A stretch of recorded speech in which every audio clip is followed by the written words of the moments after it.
जितने दर्शक देख रहे हैं सभी को मेरा सच्चे दिल से प्रणाम। मेरा गाना अच्छा लगे तो लाइक करना, शेयर करना, कमेंट में ज़रूर बताना दोस्तों। मैं हूँ अर्चना इलाहाबादी, अपने यूट्यूब चैनल पर आप सभी का स्वागत है।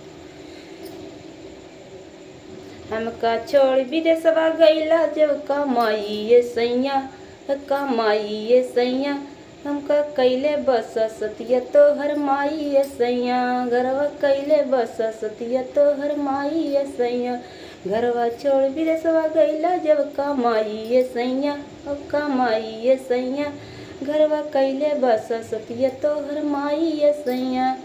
लड़किया खाई बिना सतावई घर में रह बिना सतावई, लड़किया खाई बिना सतावई घर में रह बिना सत, उनका आके घरवा देता न समझाइए सैया, और समझाइए सैया, घरवा कैले बस सतिया तो हर माई ये सैया, घरवा कैले बस सतिया तो हर माई ये सैया,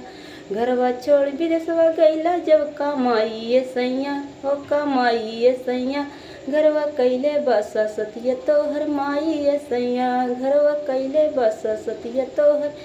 माई ये सैया, घरवा छोड़ विदेशवा गईला जब कमाई ये सैया, हो कमाई ये सैया, घरवा कैले बस सतिया तो हर माई ये सैया,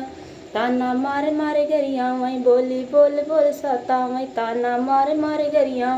बोली बोल बोल साता वहीं, घरवा आके देता ना अलगाई ये सैया, अलगाई ये सैया, घरवा कैले बस सतिया तो हर माई ये सैया, घरवा कैले बस सतिया तो हर